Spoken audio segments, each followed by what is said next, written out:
تو مدینہ منورہ سے قافلہ نکلا اور مدینہ منورہ تک کیسے پہنچا؟ اللہ نے چاہا تو یہ بیان مکمل ہو سکے گا، ویسے جہاں تک میری ناقص معلومات ہے تو مجھے یوں لگتا ہے کہ دنیا تمام ہوگی مگر عنوان کربلا کبھی مکمل نہیں ہو سکے گا۔ حق ہے، سبحان اللہ۔ آج بطور تمہید ابتدائیہ کے حوالے سے اور سرنامے کے طور پر عنوان رکھا گیا ہے غلبہ دین میں، یا غلبہ دین کے لیے اللہ کے رسول صلی اللہ علیہ وآلہ وسلم اور ان کے پاک صحابہ کی کیا قربانیاں تھی، وہ انشاءاللہ تبارک و تعالیٰ آج سماعت کریں گے۔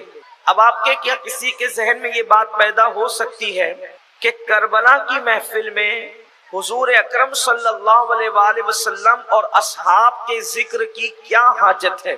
تو آپ کو پتہ ہونا چاہیے کہ جس دین کے غلبے کے لیے اصحاب نے اور ان کے قائد اور ہم سب کے قائد محمد الرسول اللہ صلی اللہ علیہ وآلہ وسلم نے جو قربانیاں دی ہے، ان قربانیوں کی تاثیر کو جب ضائع کرنے کی کوشش کی جا رہی تھی تو اس کے تحفظ کے لیے کربلا معارض وجود میں آیا۔ کربلا کا وجود مصطفیٰ جان رحمت اور اصحاب کی قربانیوں کے تحفظ کے لیے ہے۔ تو آپ اس کو پہلے سمجھیں کہ دین کتنا اہم ہے اور دین کے لیے ہمارے اسلاف کی قربانیاں کیا ہے، اس لیے کہ کہیں نہ کہیں ہم بھی اللہ کے دین کے حوالے سے کوتاہیوں کا شکار ہے، اللہ کے دین کے حوالے سے غفلت کا شکار ہے۔ تو ہمیں معلوم ہونا چاہیے کہ یہ دین کتنا اہم ہے، جس کو دین اسلام کہتے ہیں، جس کو اللہ کا دین کہتے ہیں، جس کو ہم اللہ اکبر اللہ رب العزت کا نازل کیا ہوا مذہب کہتے ہیں، جس کے بارے میں قرآن کہتا ہے ان الدین عند اللہ الاسلام، اللہ کے نزدیک دین صرف اسلام ہے۔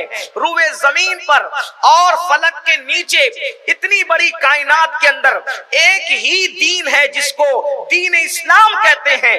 باقی اور جگہ آپ کو کہانیاں ملے گی، قصے ملیں گے، گڑی ہوئی باتیں ملے گی، بے سر و پیر کی جو ہے وہ گفتگو ملے گی، لیکن حقائق اگر کہیں ہیں تو وہ صرف اور صرف اس مذہب کے اندر ہے جس کو آسمان کے رب نے، آسمانوں کے رب نے زمین پر نازل فرمایا ہے، اور وہ کیا ہے؟ دین ہے۔ دین اسلام کیا ہے؟ حضرت آدم دین اسلام ہی کو لے کر آئے، حضرت نوح دین اسلام ہی کو لے کر آئے، حضرت ابراہیم و اسماعیل علیہ السلام دین اسلام ہی کو لے کر آئے، حضرت یوسف کی دعوت، حضرت داؤد کی دعوت، حضرت سلیمان کی دعوت، حضرت ایوب کی دعوت، حضرت یعقوب کی دعوت، حضرت ذوالکفل کی دعوت، حضرت عزیر کی دعوت، یہ سارے انبیاء کرام کی دعوت، حضرت عیسیٰ علیہ السلام کی دعوت دین اسلام کی طرف تھی۔ نہ کوئی یہودی تھا، نہ کوئی نصرانی تھا، نہ کوئی اللہ اکبر کسی اور سے تعلق رکھتا تھا، ہر نبی دین اسلام کا داعی تھا، اور اللہ رب العزت نے اس مذہب کے غلبے کی بشارت دی ہے۔ قرآن کہتا ہے هو الذی ارسل رسولہ بالہدی ودین الحق لیظہرہ علی الدین کلہ ولو کرہ المشرکون، کہ وہ اللہ ہے جس نے دین حق لے کر اپنے نبی، آخری نبی محمد الرسول اللہ کو جلوگر فرمایا۔ اور اللہ رب العزت نے ساتھ ہی ساتھ یہ غیب کی خبر بھی دے دی کہ اللہ فرماتا ہے یہ دین تمام مذاہب پر غالب ہو کر کے رہے گا، تمام ادیان پر غالب ہو کر کے رہے گا۔ مشرکین برا مناتے تو مناتے رہیں، اب آپ اندازہ کریں جس دین کو ہم مانتے ہیں، جس دین کا کلمہ ہم پڑھتے ہیں، جس آخری نبی کو ہم مانتے ہیں، جب اللہ کے رسول صلی اللہ علیہ وآلہ وسلم روئے زمین پر اس دین کو لے کر کے آئے تو اندازہ کریں پورا ماحول مخالف ہے، پورا ماحول خلاف میں ہے۔ اللہ اکبر، کعبۃ اللہ پر 360 باطل معبودوں کا قبضہ ہو چکا ہے۔ کعبۃ اللہ شریف پر کتنا وہ دردناک ماحول ہوگا، کتنا وحشتناک ماحول ہوگا، کیسے حالات ہوں گے۔ اللہ اکبر کہ کعبۃ اللہ شریف پر 360 معبودان باطل رکھے ہوئے ہیں، اور اللہ اکبر انسانوں کو دینے کی بجائے لوگ بے جان پتھروں کے نام پر، بے جان درختوں کے نام پر، بے جان معبودوں کے نام پر قربانیاں دیتے ہیں، خون بہاتے ہیں، ایک دوسرے سے لڑائی جھگڑا ان کے نام پہ کرتے ہیں۔ انسان کس قدر راستہ بھٹک چکا تھا، اور وہ بھی انسانوں میں کون؟ اللہ اکبر، کعبۃ اللہ شریف کے مجاور، کعبۃ اللہ شریف کے متولی، جن کو آل ابراہیم کہلانے میں فخر تھا، وہ لوگ توحید ابراہیم سے دور ہو چکے تھے، دین ابراہیمی سے دور ہو چکے تھے۔ آخر مشیت کو رحم آتا ہے اور اللہ تبارک و تعالی اپنے آخری نبی کو روئے زمین پر جلوگر فرماتا ہے۔ اس لیے کہ میں ابھی میلاد نہیں پڑھنا مجھے ہے، مجھے صرف آپ کے سامنے غلبہ دین میں مصطفیٰ جان رحمت اور ان کے اصحاب کی کیا قربانیاں رہی ہے تھوڑا سا آپ کی توجہ چاہتا ہوں۔ اللہ کے حبیب علیہ السلام کو جلوگر کیا جاتا ہے، اللہ اکبر، لیکن اب یہاں سے تھوڑا سا آپ کی توجہ اس طرف بھی ہو، جس کو سب کا قائد، جس کو نبی الانبیاء، جس کو سید الانبیاء، جس کو کائنات کی خوشیوں کا مرکز، جس کو کائنات کی خوشیوں کا محور، جس کو کائنات کے دل کا سکون، جس کو کائنات کے دل کا قرار، جس کو کائنات کی آنکھوں کی ٹھنڈک، جس کو کائنات کی روح، جس کو جانے کائنات، جس کو شان کائنات، جس کو عظمت کائنات، بلکہ جس کے لیے کہا گیا لاولا کلمہ خلقت الافلاک والارضین، اگر آپ کو پیدا کرنا نہ ہوتا تو نہ ہم زمینیں پیدا کرتے نہ آسمان پیدا کرتے، بلکہ ایک مقام پر یہاں تک فرمایا اگر تمہیں پیدا کرنا نہ ہوتا تو ہم اپنی ربوبیت کا اظہار بھی نہ فرماتے۔ کنت کنزا مخفیا فابت عرفا ونفخت فی من روحی، میں تک چھپا ہوا خزانہ تھا، جب ہم نے چاہا کہ ہمیں پہچانا جائے تو ہم نے جان انسانیت محمد الرسول اللہ کو پیدا کیا۔ میرے آقا صلی اللہ علیہ وآلہ وسلم کے دیوانوں، اللہ اکبر، تو مصطفیٰ جان رحمت زمین پہ تشریف لاتے ہیں، لیکن آپ اندازہ کریں حضور علیہ الصلوۃ والتسلیم کو اب کے حوالے سے یعنی والد بزرگوار کے حوالے سے یتیم پیدا کیا جاتا ہے۔ اللہ اکبر، امی کے پاس صرف 2 سال بطور صحبت رہتے ہیں اور ماں بھی پھر دنیا سے چلی جاتی ہے۔ آئیے اس کی کچھ ایک ہلکی سی جھلک پیش کروں۔ آپ کو والدہ کی صحبت صرف 2 سال میسر آئی اور پھر والدہ کا وصال ہو گیا۔ دادا کی تربیت میں دادا کے حوالے سے، پرورش کے حوالے سے دادا کے پاس آئے تو اس کے ٹھیک 2 سال کے بعد دادا بھی دنیا سے چلے جاتے ہیں۔ آپ اندازہ کریں، یتیمی پر یتیمی ہے، لیکن ہم یہ نہیں کہتے داغ یتیمی، اس لیے کہ جس کو سید المعصومین بنایا گیا ہو وہاں داغ کا کوئی تعلق نہیں ہے۔ ہم لوگوں کو داغ یتیمی نہیں بلکہ در یتیمی کہتے ہیں۔ اللہ اکبر، وہ عبداللہ اور آمنہ کا در یتیم، یتیموں کے اندر موتی ہے۔ اللہ اکبر، اور وہ ایسا موتی ہے خدا کی عزت کی قسم، صدف میں پانی کا قطرہ ان موتیوں کا اس موتی کا تصور کرتا ہے تو خدا اسے موتی بننے کی صلاحیت عطا کر دیتا ہے۔ دندانو لبو زلفو رخ شاہ کے فدائی ہے در عدن لال یمن مشک ختن پھول۔ اللہ اکبر، میرے اور آپ کے آقا مصطفیٰ جان رحمت صلی اللہ علیہ وآلہ وسلم 2 ماں کے حوالے سے شکم مادر میں موجود ہیں اور والد بزرگوار دنیا سے تشریف لے جاتے ہیں۔ حضرت سیدنا عبداللہ رضی اللہ تبارک و تعالی عنہ دنیا سے تشریف لے جاتے ہیں، شکم مادر میں صرف 2 ماہ کے ہیں۔ آپ کو اب سے پوچھنا چاہتا ہوں، آخر محبوب کو یتیم پیدا کرنے میں حکمت کیا تھی؟ میرے ایک دوست نے اپنی ایک داستان مجھے بتائی، جب اس نے داستان بتائی تو میں اس داستان کو سننے کے بعد مسکرانے لگا۔ اس نے مجھے غصے سے کہا، تجھے میرے درد کا اثر اس لیے نہیں ہے کہ تو اس راستے سے کبھی گزرا نہیں ہے۔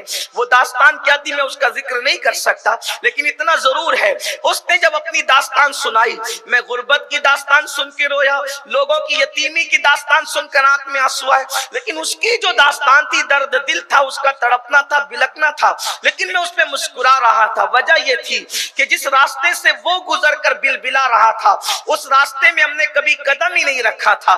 وہ راستہ کیا ہے، اس کی داستان کیا ہے، اختصار کے ساتھ حضرت سیدنا شاہ نیاز بے نیاز کے جو ہے وہ 2 مصروں کے درمیان اہل عقل اور اہل خیرت کے جہاں اشاروں کے طور پہ بتا دوں کہ بلحوث پاؤ نہ رکھیو اس راہ کے بیچ، عشق ہے یہ راہ گزرے عام نہیں۔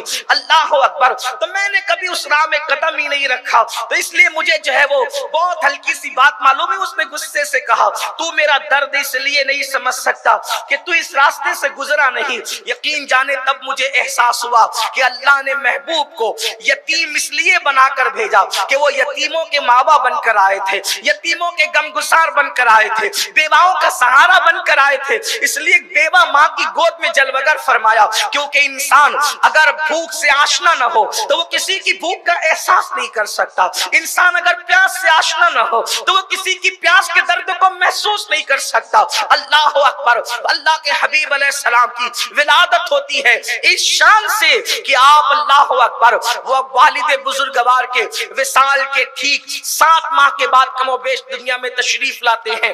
دادا چچا آپ کو پیار دیتے، محبت دیتے، ماں پیار دیتی ہے اور حلیمہ سعدیہ کے سپرد کر دیے جاتے ہیں۔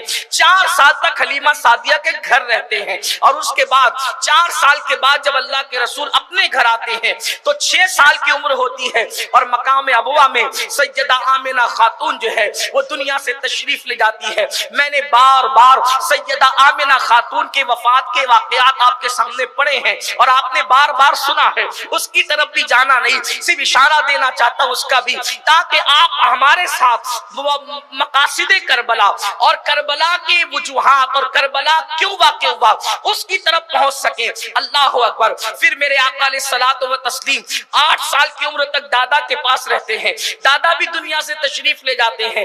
کتنے جنازوں کے پیچھے اللہ کے رسول نے معصوم بچپن میں آنسو بہائے ہیں۔ تصور میں ہم دیکھتے ہیں مکے میں ایک جنازہ اٹھتا ہے جناب عبد المطلب کا، اور حضرت عبد المطلب کے جنازے کے پیچھے جہاں ان کے بیٹے چل رہے ہیں وہیں پر ایک معصوم 8 سال کا زار و قطار روتے ہوئے حسن کو شرماتے ہوئے چل رہا ہے۔ جو وہ فطرت پوچھتی ہے یہ کون ہے تو کہنے والا کہتا ہے یہ دادا کا جنازہ ہے، اور پیچھے روتے ہوئے جانے والا اللہ اکبر کوئی اور نہیں ہے بلکہ جو 2 مرتبہ یتیم ہو چکا ہے، تیسری مرتبہ یتیمی کی یادگار تازہ ہو رہی ہے، اس لیے دادا کے جنازے پیچھے رو رہا ہے۔ رونے والے کا نام کیا ہے؟ رونے والے کا نام محمد مصطفیٰ ہے، جس کے لبوں پر ہمیشہ تبسم رہتی ہے، جو دنیا کو مسکرانے کا شعور دینے کے لیے آیا ہے، جو دنیا کو مسکراہٹیں بانٹنے کے لیے آیا ہے، جس کی تسکی سے روتے ہوئے ہنس پڑے، اس تبسم کی عادت پہ لاکھوں سلام۔ اس کے بعد 8 سال کی عمر میں دادا کے وصال کے بعد مشفق و مہربان چچا حضرت ابو طالب کے سپرد کر دیے جاتے ہیں، اور پھر حضرت ابو طالب جو ہے 8 سال کی عمر سے لے کر کے شادی تک اور شادی سے لے کر کے اللہ اکبر تقریباً کم و بیش 52 سال کی عمر تک اپنے بھتیجے کا ساتھ دیتے نظر آتے ہیں میرے آقا صلی اللہ علیہ وآلہ وسلم کے پیارے دیوانوں۔ پھر اس کے بعد اللہ اکبر مصطفیٰ جان رحمت منزل منزل جو ہے وہ 25 سال کی عمر کو پہنچتے ہیں، اور 25 سال کی عمر میں اللہ اکبر جو خاتون ملکہ تجار کہلاتی تھی، ملکۃ العرب کہلاتی تھی، یعنی سیدہ طیبہ طاہرہ خدیجۃ الکبریٰ رضی اللہ تبارک و تعالی عنہا، ان کے ساتھ نکاح ہوتا ہے اور سیدہ خدیجہ کے ساتھ نکاح ہو جاتا ہے۔ وہ وفا شعار خاتون جو 2 مرتبہ بیوہ ہو چکی تھی، اللہ کے رسول علیہ السلام کے ساتھ ان کا نکاح ہو جاتا ہے، اور پھر اللہ اکبر ایسی مقدس خاتون تھی کہ اپنے چچا زاد بھائی ورقہ بن نوفل سے آسمانی کتابوں کے علوم حاصل کیے تھے، اور وہ بہترین جو ہے وہ شاعرہ بھی تھی، شعر کہنا جانتی تھی۔ مصطفیٰ جان رحمت کے حرم میں آئی اور ایسی وفا شعار تھی، لوگ غارِ حرا پر 1 مرتبہ چڑھتے ہیں تو اسی سفر میں دوسری مرتبہ چڑھنے کی ہمت نہیں کرتے، مگر قربان اس مقدس خاتون کی وفا کو جو 1 دن میں 2 مرتبہ مصطفیٰ جان رحمت کی محبت میں غارِ حرا پر چڑھتی ہے، جبل نور جس کو کہتے ہیں۔ اللہ کے رسول علیہ السلام اپنے معاشرے کے پراگندہ ماحول سے جو ہے وہ بے چین ہو کر بے قرار ہو کر جبل نور پر جاتے ہیں اور وہاں بیٹھ کر خدا کا ذکر کرتے ہیں، اللہ کی عبادت کرتے ہیں۔ آپ اندازہ کریں اللہ اکبر، ابھی قرآن تو نازل نہیں ہوا، پھر حضور علیہ السلام عبادت کیسے کرتے ہیں، اللہ کا ذکر کیسے کرتے ہیں، خدا کو یاد کیسے کرتے ہیں؟ تو اچھی طرح یاد رکھیں ہمارے عقیدے میں اللہ کا جو رسول ہوتا ہے، جو نبی ہوتا ہے، اعلان نبوت سے پہلے بھی معصوم ہوتا ہے اور اعلان نبوت کے بعد بھی جو ہے وہ معصوم ہوتا ہے۔ اعلان نبوت سے پہلے ان سے کوئی گناہ سرزد نہیں ہوتا اور اعلان نبوت کے بعد بھی سرزد نہیں ہوتا، اس لیے کہ مشیت الہی ان کو تحفظ فراہم کر رہی ہوتی ہے۔ اللہ اکبر۔ تو میرے آقا علیہ الصلوۃ والتسلیم نے بتوں کی کبھی پوجا نہیں کی، اللہ کے رسول تو اللہ کے رسول ہیں، یار غار مصطفیٰ صدیق اکبر نے کبھی بتوں کی پوجا نہیں کی، مولا مشکل کشا سیدنا علی کے مرتضیٰ نے کبھی بتوں کی پوجا نہیں کی. ایسی ہستیاں عرب میں تھی. اللہ کے رسول کی شان تو بہت بلند ہے. حضور علیہ السلام غار ہرا پر جس کو ہم لوگ جو ہے جبل نور کہتے ہیں، جبل نور کہتے ہیں. غار ہرا کا جو پہاڑ کا نام ہے جبل نور ہے، اور اس پہ جو غار ہے اس کو غار ہرا کہتے ہیں. تو غار ہرا کے اندر حضور علیہ السلام بیٹھتے تھے. میں نے سوچا غار میں اس غار کا کیوں انتخاب کیا؟ اس لیے کہ اور بھی غار مکے میں تھے. تو جب اس غار کے اندر گیا تب مجھے اس کا پتا چلا کہ غار ہرا کا انتخاب کرنے میں حکمت یہ تھی کہ غار ہرا میں بیٹھ کر کعبۃ اللہ پر صاف نظر پڑتی تھی، یعنی کعبۃ اللہ شریف نظر آتا تھا. بہرحال حضرت سیدہ خدیجہ نے جو ہے وہ خدمت کی اور بہت خدمت کی. 15 سال تک رسول اللہ کی زندگی کی اسٹڈی کی، حضور علیہ السلام کی زندگی کا مطالعہ کیا. اس وقت تک سیرت کی کوئی کتاب تو تھی نہیں، لیکن دنیا سیرت پڑھ کے حضور سے متاثر ہوتی ہے. خدیجہ اس عظیم قاریہ کا نام ہے جس نے سیرت کی کتاب نہیں بلکہ صاحب سیرت کو اپنی ماتھے کی نگاہوں سے دیکھا، ان کا چلنا دیکھا، ان کا بولنا دیکھا، ان کا اٹھنا دیکھا، ان کا بیٹھنا دیکھا، ان کا سونا دیکھا، ان کا جاگنا دیکھا، رشتہ داروں کے ساتھ سلوک دیکھا، ہم وطنوں کے ساتھ سلوک دیکھا، یتیموں کے ساتھ سلوک دیکھا، بیواؤں کے ساتھ سلوک دیکھا. ایک انسان کو سب سے زیادہ اس کی بیوی جانتی پہچانتی ہے. جو بیوی کو متاثر کر لے، میری نظر میں اس سے بہتر کوئی انسان نہیں ہو سکتا. قربان جائے اللہ اکبر. بڑی معذرت کے ساتھ مجمع میں اگر ایسے اللہ والے موجود ہو تو مجھے معاف کرنا. انسان پوری دنیا کو متاثر کرتا ہے لیکن گھر میں بیوی کو متاثر نہیں کر پاتا. اس کی وجہ یہ ہے کہ اسٹیج پر 2 گھنٹے آنکھ بند کر کے سر جھکا کے بیٹھنا آسان ہے، لیکن گھر کے اندر کی زندگی تو سب سے زیادہ جو جانتا ہے اس کو بیوی کہتے. بیوی انسان کے جسم پر ہاتھ پر کالا نشان ہے کہ سفید نشان ہے، سینے پر بال ہے یا نہیں ہے، اور بھی چیزیں سب سے زیادہ اگر کوئی جانتا ہے تو اس کو بیوی کہتے ہیں. قربان جائیں یہ مصطفیٰ جان رحمت کی سیرت کا روشن ترین باب ہے کہ جب اللہ کے رسول پر پہلی وحی آتی ہے تو سب سے پہلے جو نبوت کا اقرار کرتا ہے وہ کوئی اور نہیں ہے، حضور کی زندگی کو 15 سال تک دیکھنے والی سیدہ خدیجہ الکبریٰ کی ذات ہے. اور سیدہ خدیجہ نے پہلی وحی کے وقت میں جو اپنی رائے کا اظہار کیا تھا، آقا علیہ السلام نے جب کہا زملونی زملونی، مجھے چادر اڑاؤ چادر اڑاؤ، تو آقا سے پوچھا کیا آپ فرما رہے ہیں، بات کیا ہے؟ تو حضور علیہ السلام نے کہا مجھے اپنی جان کا خطرہ ہے، مجھے اپنی جان کا خطرہ ہے. جان کا خطرہ کیوں ہے؟ لوگ کہتے ہیں جبریل کو دیکھ کر ڈر گئے. یاد رکھیے میں ان باتوں کو میں بہت پہلے اسی شہر میں کئی نکڑوں پر چوراہوں پر میں بیان کر چکا ہوں، لیکن اس کو میں دہرانا نہیں چاہتا. لیکن اتنا ضرور ہے کہ دماغ کی کڑیاں وہاں جڑ جائے. ظاہر سی بات ہے 25 سال 20 سال 15 سال پہلے جو لوگ ہماری محفل میں شریک ہوتے تھے، اب وہ لوگ تو بہت سارے لوگ بڑھاپے کی طرف گئے ہیں، اور جو اس وقت پیدا ہوئے تھے وہ بالکل جوان ہو گئے ہیں. تو جن کو پتا ہے ان کو یاد ہو جائے، جن کو نہیں پتا ان کو بتا دوں. کہتے جبریل دیکھ کر کے ڈر گئے تھے، اس لیے کہتے تھے جان کو خطرہ ہے. ہم نے کہا اللہ اکبر. قرآن کہتا ہے ثم دنا فتدلى فكان قاب قوسين او ادنى. اللہ اکبر. فاوحى الى عبده ما اوحى. ان کی شان یہ ہے کہ وہ جبریل کے خدا کو ٹکٹکی باندھ کر دیکھتے ہیں. اور قرآن کہتا ہے ما زاغ البصر وما طغى. خدا کو ٹکٹکی باندھ کے دیکھتے ہیں، وہاں بے ہوش نہیں ہوتے. تو جبریل کو دیکھ کر کے کیوں ڈرتے؟ کیونکہ ہمارے عقیدے میں جبریل سید الملائکہ ہے، لیکن ہم کہتے ہیں وہ جبریل خادمہ.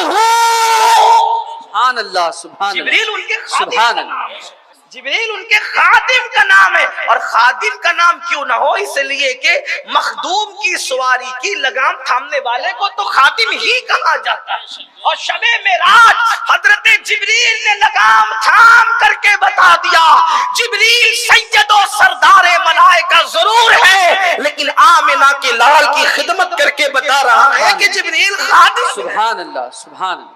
خادم کو دیکھ کر بھی مخدوم کو بھی ڈرتا ہے. جان کا خوف کیوں؟ ارشاد ہوا مجھے اپنی جان کا ڈر ہے. جان کا ڈر اس لیے تھا کہ ذمہ داری اتنی بڑی آ گئی ہے. اب آپ کی توجہ، یہ جو میں نے غلبہ دین کی بات شروع کی نا، خدیجہ ذمہ داری اتنی بڑی آ گئی ہے کہ ماں کے ساتھ زنا کرنے والوں کو ملائکہ کا تقدس دے. کون سی زمین ہے یہ؟ جانوروں کے ساتھ عرب کے لوگ بدکاریاں کرتے تھے، تاریخ اٹھا گیا. ماؤں کے ساتھ بدیاں کرنے والے لوگ بھی اس زمین پہ موجود تھے، کعبے کا طواف ننگے ہو کے کرتے. ان کے لیے حج وغیرہ کی تاریخیں اپنی مرضی سے مہینہ تاریخ بدل دینا کوئی مشکل کام نہ تھا. وہ اپنی سہولت سے آگے بڑھا دیتے تھے، سارے معاملات مہینے بدل دیتے تھے. طبیعتوں کے غلام تھے. ان کے نزدیک کمزوروں پہ ظلم کرنا کوئی عیب نہ تھا. ان کے نزدیک بیٹیوں کو زندہ دفن کرنا، ایک ایک قبیلے کا سردار 500 اور 700 اور 900 بچیوں کو اپنے ہاتھوں سے زندہ دفن کر چکا تھا. آج جا کر کے ڈھونڈو اس پرفتن دور میں بھی کہ کوئی ہے ایسا جس نے 900 بچیاں 500 اور 700 بچیاں اپنے ہاتھوں سے دفن کی ہے. نہیں ملے گا شاید کوئی. دنیا کے آج کے دہشت گرد جن کی اسلام مذمت کرتا ہے، ہم مذمت کرتے ہیں، ہمارے علماء ان کے خلاف تقریریں کرتے ہیں، لیکن آج کا دہشت گرد دوسروں کے بچوں کو قتل کرتا ہے اپنے بچوں کی خوشی کے لیے. وہ اتنے بڑے دہشت گرد تھے کہ وہ اپنے بچوں کو اپنے ہاتھوں سے دفن کرتے. کمزوروں کو جینے کا حق نہیں تھا.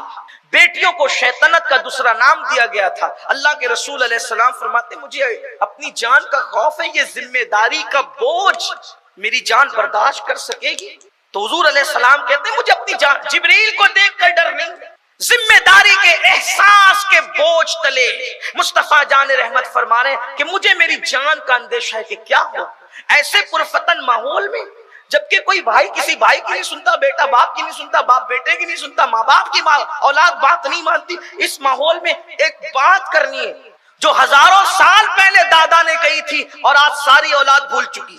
ہزاروں سال پہلے کی بات کو پھر دہرانا. کیا دادا ابراہیم علیہ السلام خلیل اللہ نے کہا تھا، جو یہ آل ابراہیم کہتے ہیں بڑے فخر سے، لیکن یہ تو ابراہیم علیہ السلام کے راستے سے ہٹ کر یہ تو آزر کے راستے پہ چلے گئے.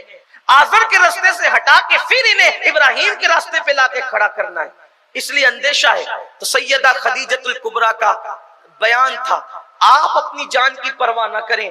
آپ کی جان کو کیسے خطرہ ہو سکتا ہے؟ کیونکہ آپ رشتہ داروں کے ساتھ حسن سلوک کرتے. توجہ کریں، یہ بیوی کہہ رہی ہے آپ کماتے رشتہ داروں پہ خرچ کرتے، آپ بیوہ اور یتیموں کا سہارا ہو، آپ کے اخلاق جیسے اخلاق کسی کے نہیں ہیں، آپ راہگیروں مسافروں کی مدد کرتے ہو.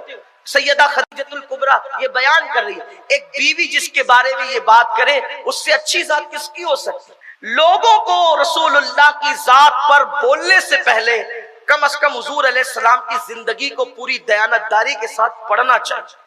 اس لیے کہ اللہ کی زمین کے اوپر ان جیسا اچھا کوئی پیدا نہیں ہوا اور اتنا اچھا کوئی پیدا ہو بھی نہیں سکتا.